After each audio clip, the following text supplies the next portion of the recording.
जय हिंद। तो इस वीडियो में हम क्या करने वाले हैं, जो एसएससी जीडी का मिनी मॉक टेस्ट आता है उसका हम सोल्यूशन करने वाले हैं 20 क्वेश्चन का। ठीक है, जो 17 दिसंबर को आया था उसी का सोल्यूशन हम यहाँ पे करने वाले हैं। ठीक है, तो वीडियो का पूरा लास्ट तक देखिएगा, बहुत अच्छे से समझ में आएगा। और मैं एक एक क्वेश्चन अपने तरीके से बताऊंगा कि मैं कैसे लगाता हूँ, कुछ भी चेंज किए बिना मैं बताऊंगा। ठीक है, बाकी कोई डाउट हो, कुछ भी आपके मन में चले तो वो बता दीजिएगा कमेंट करके। ठीक है, तो चलिए देखते हैं। तो हमारा पहला प्रश्न यहाँ पे दे रखा है। पहला प्रश्न है कि यदि रानी 15 किलोमीटर प्रति घंटा की चाल से दौड़ती है।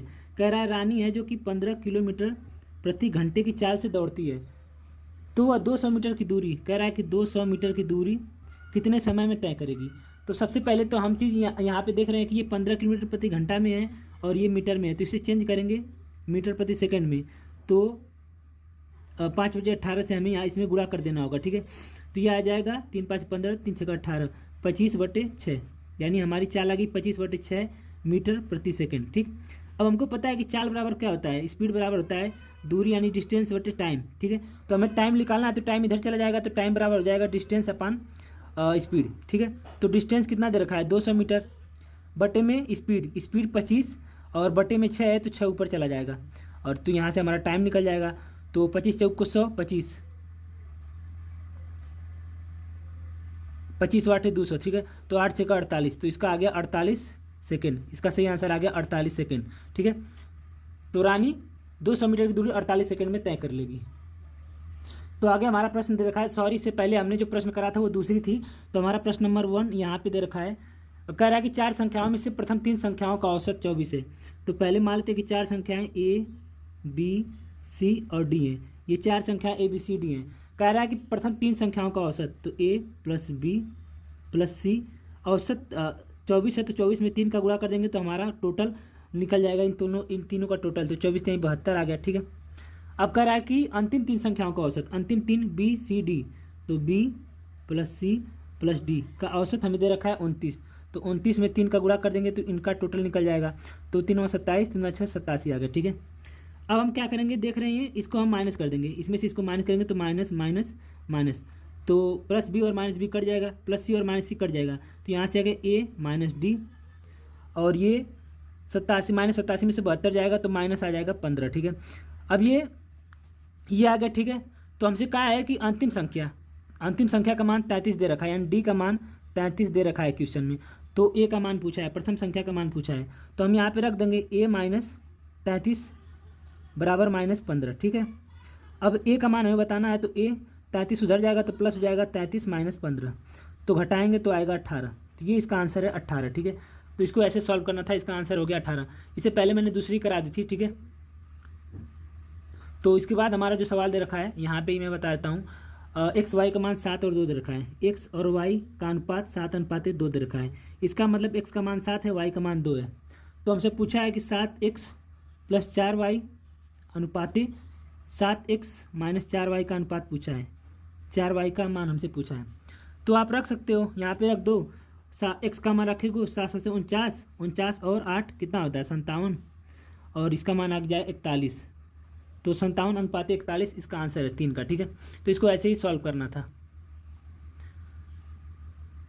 आगे हमारा प्रश्न दे रखा है, प्रश्न नंबर कौन सा है 4 है, मैं यहीं पे बता देता हूँ, ज़्यादा हैवी सवाल नहीं है, बस ध्यान से देखना है। कह रहा है कि एक वस्तु का अंकित मूल्य उसके क्रय मूल्य से 60% अधिक है।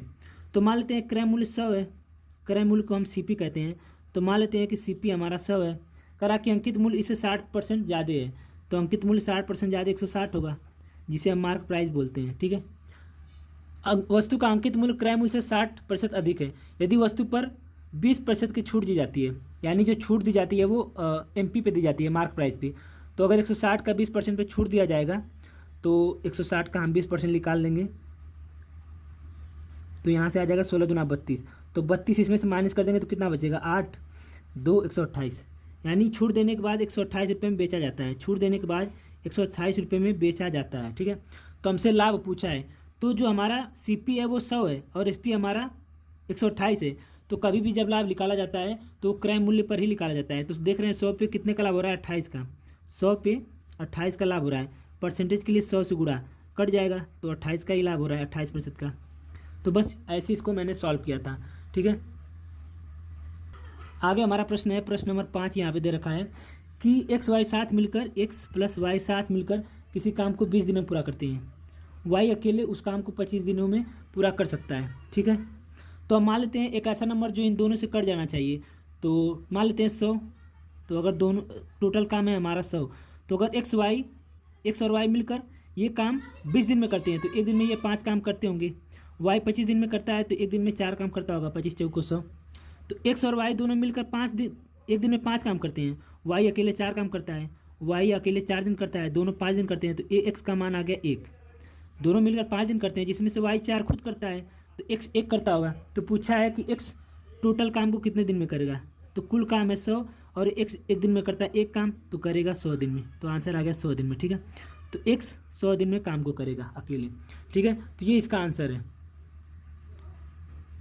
उसके बाद हमारा अगला प्रश्न दे रखा है, यहीं पे मैं बताता हूँ। अगला प्रश्न नंबर 6 दे रखा है, यहाँ पे प्रश्न नंबर 6 दे रखा है। कह रहा है कि एक घनाकार कक्ष, एक घन है, मैं पहले घन बना देता हूँ आप लोगों के लिए। ये घन है हमारा। ठीक है, कह रहा है कि ये घनाकार फर्श का क्षेत्रफल, किसी घनाकार फर्श का क्षेत्रफल यानी इसका क्षेत्रफल, किसी एक भाग का क्षेत्रफल, यानी हमको पता है कि घन की सारी भुजाएं बराबर होती हैं। अगर ए है तो ये भी ए होगा, ये भी ए होगा, ये भी ए होगा, ये भी हो गया। तो ए स्क्वायर का मान हमें दे रखा है 192। ए स्क्वायर का मान हमें 192 दे रखा है, तो ए का मान हम निकालेंगे, तो ये वर्ग उधर जाएगा तो इसे कड़ी में कर देगा, 192 कर देगा, 192 कर देगा। तो हम 192 को ये लिख सकते हैं 64 गुणे 3, 3 चौको 12, 3 चौका 18, 19, और हमको पता है 64 8 का वर्ग होता है, तो ये 8 बाहर आ जाएगा, 8 कड़ी में 3। तो ए का मान आ गया 8 कड़ी में 3। तो हमसे पूछा है कि उस कमरे में रखी जा सकने वाली सबसे लंबी छड़, उस कमरे में रखी जा सकने वाली सबसे लंबी छड़, तो सबसे लंबी छड़ जो होगी वो यही होगी, इसका ये तिर्यक में ये विकर्ण उसका सबसे लंबा होगा। तो घन का जो विकर्ण होता है, घन के विकर्ण का सूत्र जो होता है, घन के विकर्ण का जो सूत्र होता है, यही छड़ होगा, यही छड़ की लंबाई होगी, वो होता है ए कड़ी में 3, ए कड़ी में 3, ए कड़ी में 3। ठीक है, ए कड़ी में 3। तो ए का मान हम रख देंगे 8 कड़ी में 3 गुणे कड़ी में 3। अब कड़ी 3 का गुणा कड़ी में 3 में होगा, तो ये बाहर आ जाएगा, तो 8 गुणे 3 बराबर आ गया हमारा 24। तो ये इसका आंसर हो गया। तो इसको मैंने ऐसे सॉल्व किया था। ठीक है, तो आई होप कि आपको समझ में आ रहा होगा। तो एक अगला सवाल है, सवाल नंबर 7 में यहीं पे बताता हूँ आपको। कह रहा है कि एक पाइप एक टंकी को 20 मिनट में भर सकता है। मान लेते हैं ए एक पाइप है जो एक टंकी को 20 मिनट में भर सकता है। ठीक है, ये भरने वाला पाइप है, ये भरने वाला पाइप है, प्लस लगा देता हूँ। फिर आगे कह रहा है कि दूसरा पाइप इसे 60 मिनट में खाली कर सकता है। मान लेते हैं दूसरा पाइप भी है जो इसे 60 मिनट में खाली कर सकता है, ये खाली करने वाला है। तो एक ऐसा नंबर लेंगे जो इन दोनों से कट जाए, तो 60 ले लेते हैं। तो अगर ये 20 मिनट में भरता है तो हर मिनट 3 लीटर पानी भरता होगा। अगर ये 60 मिनट में खाली करता है तो हर मिनट 1 लीटर पानी खाली करता होगा। तो मान लेते हैं कि ये एक टंकी है, ए जो है इसमें 3 लीटर भरता है, ए जो इसमें 3 लीटर भरता है, और बी इसमें से 1 लीटर बाहर निकाल देता है, 1 लीटर बाहर निकाल देता है। तो हर मिनट कितना पानी बचेगा, 2 ही लीटर पानी बचेगा ना। तो वही पूछा है कि यदि दोनों पाइपों को एक साथ खोल दिया जाता है तो टंकी को पूरा भरने में कितना समय लगेगा। तो टंकी टोटल है 60, हर मिनट 2 लीटर ही पानी रुकेगा क्योंकि 1 लीटर बाहर चला जाएगा, तो टंकी भर जाएगी 30 मिनट में। ठीक है, तो ये इसका आंसर है 30। ठीक है, इसका सही आंसर है 30। आगे हमारा प्रश्न है, प्रश्न नंबर 8 यहाँ पे दे रखा है। कह रहा है कि यदि एक प्राकृतिक संख्या 4, 5, 6 से विभाजित 4, 5, 6 से विभाजित करने पर प्रत्येक स्थिति में 3 शेष देता है, 3 शेष देता है, तो 3 अंकों की सबसे छोटी प्राकृतिक संख्या क्या होगी। ठीक है, तो इसको सॉल्व करने के लिए क्या करना होगा, सबसे पहले हमें इसका एलसीएम निकालना होगा। तो इसका एलसीएम निकालेंगे तो कितना आएगा, 4 एकम 4, फिर 3 5, 5 15, 5 को 60, इसका एलसीएम आ गया 60। ठीक है, इसका एलसीएम आ गया 60। ठीक, अब कह रहा है कि 3 अंकों की सबसे छोटी संख्या, तो क्या करेंगे, 3 अंकों की सबसे छोटी संख्या हमको पता है कि 1 2 3 100 होती है। अब इस 100 को 60 से हम भाग देंगे। ठीक है, तो 60 से भाग देंगे तो एक बार जाएगा, बच गया हमारा 40, तो 40 शेष बच गया ना। अब क्या करेंगे, इस 40 को इस 60 में से माइनस करेंगे, 60 में से इस 40 को माइनस करेंगे तो आएगा 20। अब ये 20 आ गया, अब इस 20 को क्या करेंगे, 100 में जोड़ देंगे तो 120 हो जाएगा। अब ये 120 ऐसा नंबर है जो 4, 5 और 6 तीनों से पूरा कट जाएगा और सबसे छोटी संख्या भी है 3 अंकों की। ठीक है, और हमें चाहिए 3 शेष बचाना है, तो हमारा 3 इसमें जोड़ देंगे तो आ जाएगा 123। तो 123 वो सबसे छोटी संख्या है 3 अंकों की जो 4, 5, 6 से विभाजित करने पर 3 शेष देगा। ठीक है, प्रत्येक स्थिति में। तो इसको मैंने ऐसे सॉल्व किया था, यही इसका आंसर है। आगे हमारा प्रश्न दे रखा है कि प्रश्न नंबर कौन सा है, प्रश्न नंबर 9 कह रहा है कि अभिषेक अपने लैपटॉप का मूल्य क्रय मूल्य से 80% अधिक अंकित करता है। तो मान लेते हैं क्रय मूल्य हमारा 100 है, मान लेते हैं सीपी हमारा 100 है और अभिषेक 80% अधिक अंकित करता है। तो इसका मार्क प्राइस अभिषेक 80% अधिक यानी 180 रुपये लगाता है। एमपी इसका 180 रुपये कर देता है। कह रहा कि वह अपने ग्राहक को अंकित मूल्य पर 25% की छूट देता है।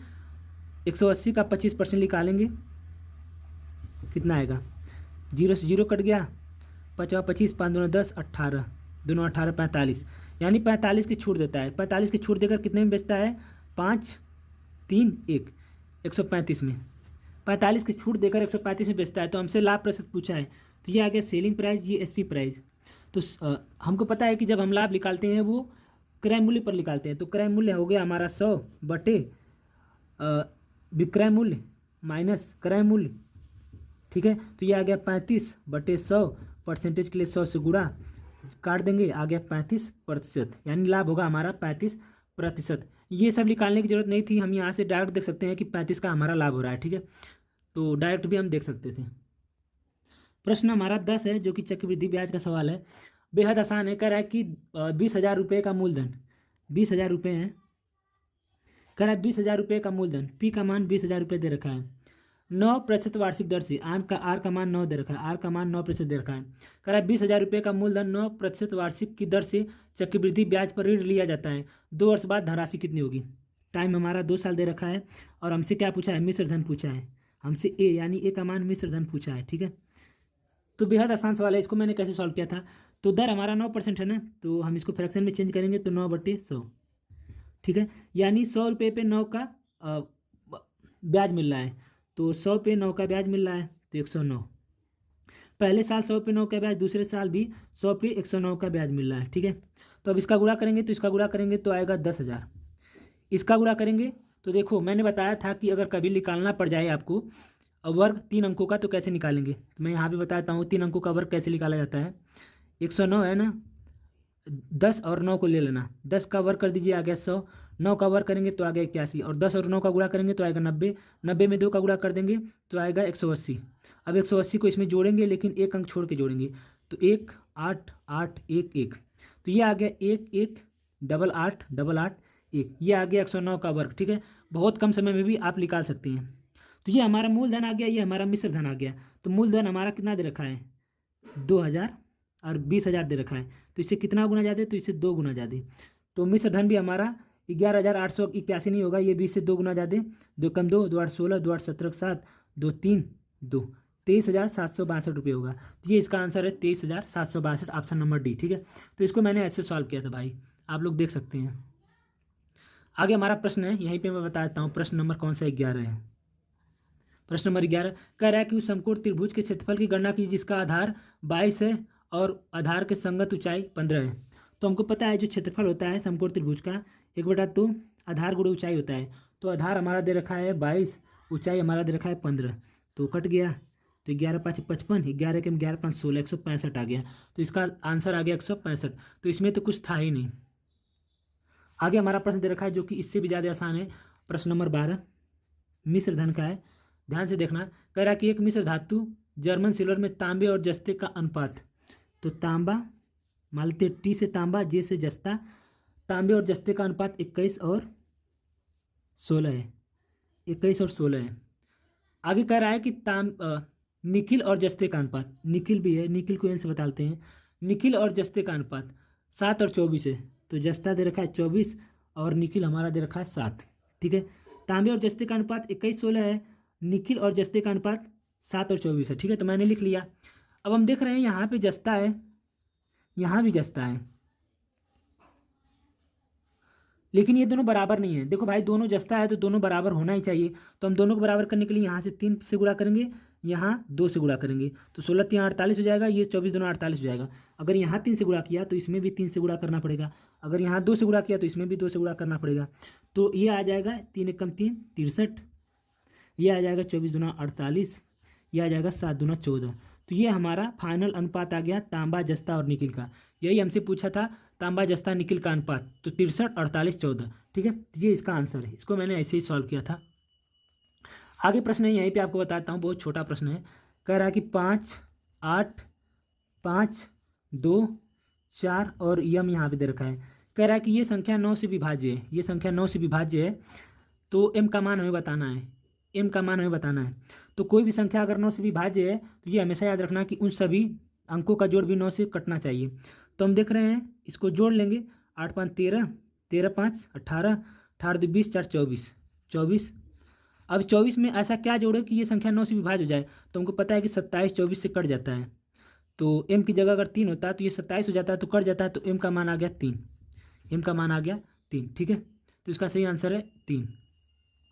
तो इसको ऐसे ही सॉल्व करना था, बेहद आसान था। आगे प्रश्न नंबर 14 है हमारा, ये भी आसानी प्रश्न है भाई। कह रहा है कि किसी खाद्य तेल की कीमत में 45% की वृद्धि हुई, बजट को संतुलित बनाए रखने के लिए रेखा इस तेल की खपत में 20% की कमी कर देती है, इस तेल में व्यय कितना होगा।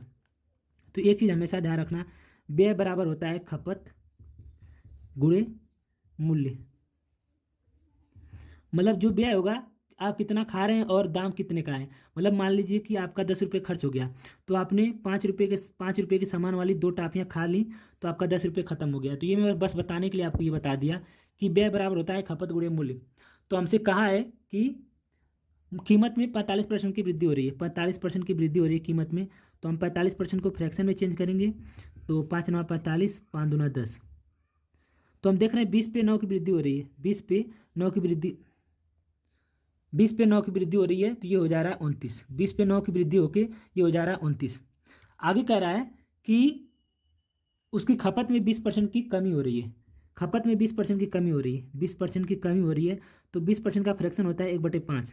ठीक है, तो 5 पे 1 की कमी हो रही है, 5 पे 1 की कमी हो रही है, यानी 4 हो जा रहा है। तो बस इसका सीधा सीधा गुणा कर देंगे, तो ये आ गया 100, ये आ गया 9 चौको 36, 4 दूना 8, 8 3 11। ठीक है, ये आ गया 11। तो बस पूछा है कि लाभ कितना होगा। तो हम देख रहे हैं ये 100 से 116 हो जा रहा है, तो कितने का लाभ हो रहा है, 16 का। कितने पे, 100 पे, गुणे 100 से गुणा कर देंगे परसेंटेज के लिए, आगे कट गया, ये आ गया 16%। तो बस इसको ऐसे सॉल्व करना था, कुछ नहीं था भाई। आगे दे रखा हमारा क्वेश्चन, यहीं पे मैं बताता हूँ आप लोगों को। क्वेश्चन नंबर 15 है, बेहद आसान ये भी है। कह रहा है कि एक मिश्रण में अम्ल और पानी, अम्ल और पानी का अनुपात 7:4 है। ठीक, कह रहा है यदि इसमें 10 लीटर पानी मिलाया जाता है, 10 लीटर पानी मिलाया जाता है, तो अम्ल और पानी का अनुपात 8:9 हो जाता है, 8:19 हो जाता है, सॉरी 8:19 हो जाता है। पानी मिलाया जा रहा है, ये हमेशा ध्यान रखना कि मिलाया क्या जा रहा है, पानी मिलाया जा रहा है। तो पानी मिलाया जा रहा है, तो इसका तो अनुपात नहीं बदलना चाहिए ना, क्योंकि हम अम्ल के साथ तो कुछ कर नहीं रहे हैं, कोई छेड़खानी। तो अम्ल क्यों बदल गया, अम्ल 4 से 8 क्यों हो गया। तो हम इसको बराबर कर देंगे, तो बराबर करने के लिए यहाँ से 2 से गुणा करना होगा, तो यहाँ भी हमें 2 से गुणा करना पड़ जाएगा। तो ये हो जाएगा 14, ये हो जाएगा 8। तो देखो अम्ल बराबर हो गया ना, तो बस हमारा सॉल्व हो गया। तो देख रहे हैं 14 हो गया, ये 19 हो गया। तो कितना पानी मिला रहे हैं इसके हिसाब से 5, लेकिन पानी मिलाया कितना गया है 10। कितना गुना ज़्यादा, 2 गुना ज़्यादा।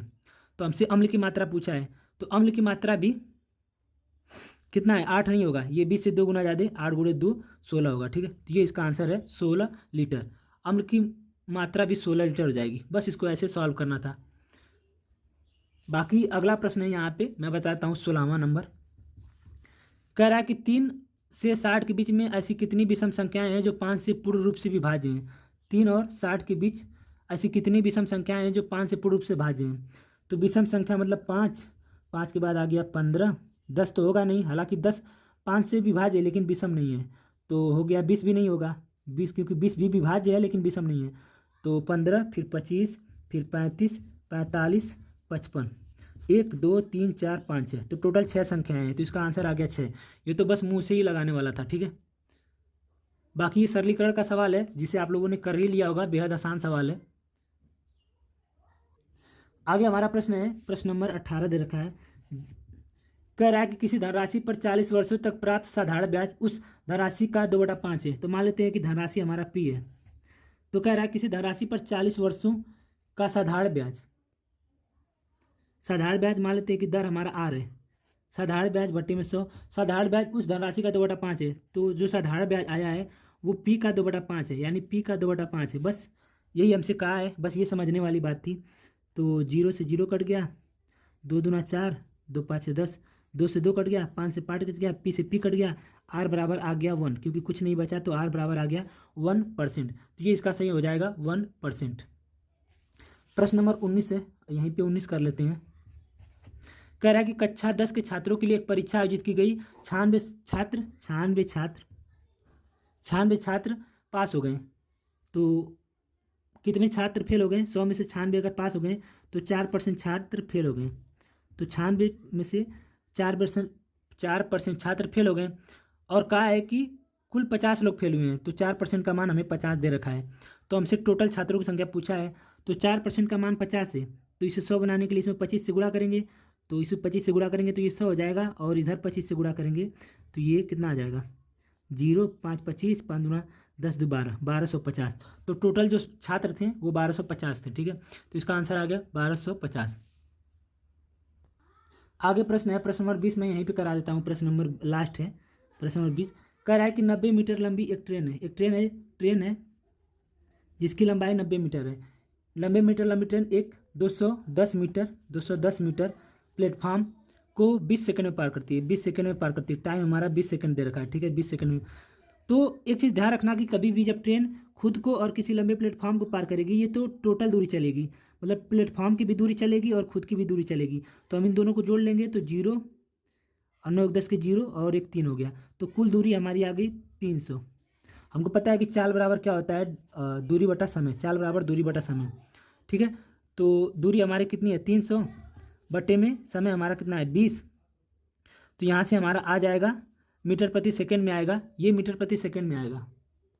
तो ये मीटर प्रति सेकंड में आ गया, तो इसे हमें किलोमीटर प्रति घंटा में चेंज करना होगा, क्योंकि ऑप्शन किलोमीटर प्रति घंटा में है। तो हम यहीं पे 18/5 से गुणा करके सॉल्व कर लेते हैं। तो 0 से 0 कट गया, 5 दूना 10, फिर एक 0 कट गया, 8 8 54 किलोमीटर प्रति घंटा। तो ये रहा आज का सोल्यूशन मिनी मॉक टेस्ट का। कैसा रहा कमेंट करके जरूर बताइएगा। ठीक है।